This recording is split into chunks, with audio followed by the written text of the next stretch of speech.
Hello everyone, আজকে চলে এসেছি একটা রেসিপি নিয়ে। সেটা হচ্ছে স্প্রিং রোল, তাও আবার মাটন কিমা দিয়ে। তো চলো শুরু করছি। এখানে আমার সব ভেজিটেবলসগুলো কুচি কুচি করে কাটা হয়ে গেছে।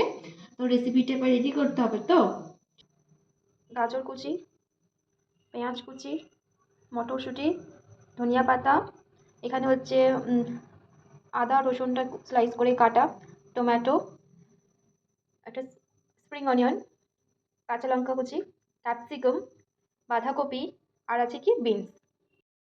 রাখা আছে, এটা হচ্ছে মাটনের কিমা।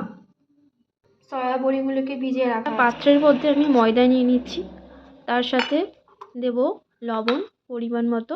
এবারে সেটা একটা জল দিয়ে মেখে ময়দার ডো তৈরি করতে হবে। যেরকম নর্মালভাবে আমরা ময়দা মাখি সেইভাবেই মেখে একটা ডো তৈরি করে দিলাম। ময়দা রুটিগুলো বেলার জন্য আমি এখানে ইউজ করছি কর্নফ্লাওয়ার।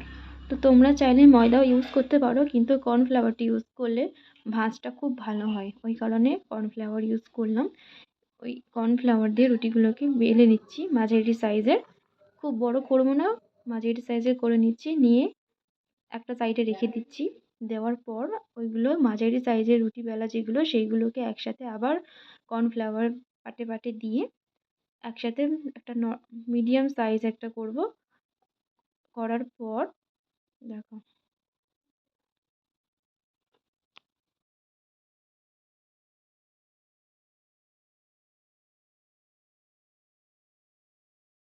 রুটিগুলো বেলা হয়ে গেছে, গ্যাসটা জ্বালিয়ে নিলাম।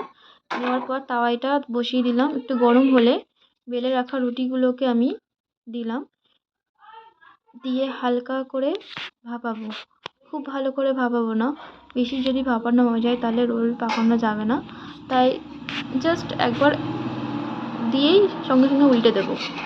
দেওয়ার পর আচ্ছা ওগুলোকে পার্ট অনুযায়ী একটা একটা করে তুলে সাইডে রেখে দেবো।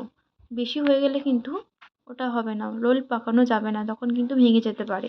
তাই খুব হালকা জাস্ট একবার উল্টে নিয়ে সেটাকে আমরা নামিয়ে রেখে দেবো। দেওয়ার পর একটু ঠান্ডা হলে তারপরে আমি দেখো কতটা পাতলা হয়েছে, দেখছো? গরমের জন্য মরিচগুলো আমি এখানে গোলমরিচগুলো এখানে গুঁড়িয়ে নিলাম। নেওয়ার পর এবারে প্যানটা বসালাম, বসিয়ে তাতে সাদা তেল দিলাম। দেওয়ার পর মাটনের যে কিমাগুলো আছে সেইগুলো দিয়ে এটা ফ্রাই করবো আগে। এগুলো হয়ে যাওয়ার পর দেখা হচ্ছে আমি তেলেতে দিয়েছি, দিয়ে এগুলোকে ফ্রাই করছি। ফ্রাই করার পর তুলে নিলাম। নিয়ে ফ্রাই চাংস যেগুলো আছে সেগুলোকেও ওই একই প্রসেসে ফ্রাই করলাম। করার পর তুলে নিয়ে গাজর, বিনস এগুলো একটা একটা করে আমি ফ্রাই করতেই থাকলাম। বাকি যে সবজিগুলো দেখো আছে আমি সেইগুলোকেও একটা একটা করে কড়াইয়ের মধ্যে দিয়ে দিচ্ছি, ওগুলোকে ভালো করে ফ্রাই করার জন্য। সবগুলো একসাথে দেখো দিয়ে দিয়েছি।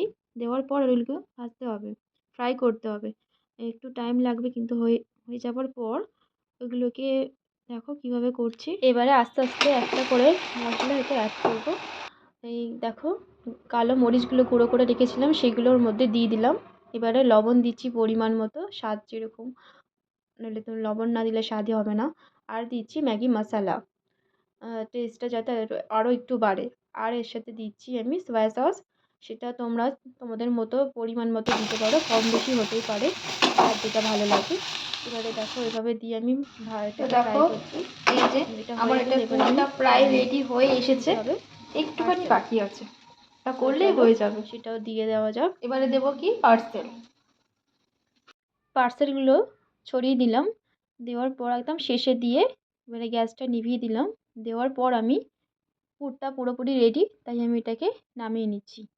নামিয়ে নিয়ে এবারে ভাপিয়ে রাখা রুটির ওপরে পুরটা দিলাম। দেওয়ার পর সুন্দর করে ওটা দেবো, লম্বা করে দিয়ে ওটাকে রোল পাকাবো। তো রোল তাড়াহুড়ো করলে কিন্তু জিনিসটা হবে না। আর এর জন্য হচ্ছে ময়দা একটু জলের সাথে মিশিয়ে একটা ব্যাটার তৈরি করতে হবে। আর এর চারধারটায় সেটা লাগিয়ে দিতে হবে, কারণ যাতে ওটা ভাঁজটা খুলে না যায়, সেই জন্য চারধারে লাগিয়ে দিলাম। দেওয়ার পর আমি দেখো এটা রোলটা পাকানোর চেষ্টা করছি, কিন্তু তাড়াহুড়ো করছিলাম তাই হয়তো হচ্ছে না। লাস্টে মায়ের হেল্প নিলাম। দেখো মা কি সুন্দর করে রোলটা পাকিয়ে দিচ্ছে, তাই না? আর শেপটা দেখো কি সুন্দর, কতটা সুন্দরভাবে এসছে শেপটা, দারুণ। তেলটা গরম হয়ে গেলে কড়াইতে রোলগুলো আস্তে আস্তে দেবো। আর দেখো আমি নিচের ভাঁজটা কিন্তু ওপরের দিকে রাখছি, কারণ প্রথমে ওটা নিচের দিকে থাকলে ওটা খুলে যেতে পারে, সেই জন্য আমি ওপরের দিকে রেখে আস্তে আস্তে করে এটাকে দেখো ফ্রাই করছি। আর কালারটাও কি সুন্দর ব্রাউনি কালার এসছে। এবারে দেখো আস্তে আস্তে এগুলোকে ফ্রাই করতে হবে, বেশি মানে আঁচটা জোরে দিলে হবে না, কারণ একটু মিডিয়াম বা লো আঁচে এটা ফ্রাই করতে হবে। দেখো হয়ে গেছে কি সুন্দর না। আমি এগুলো একটা একটা করে তুলে নিয়েছি, নিয়ে এবার স্লাইস করে এটা কেটে নিচ্ছি।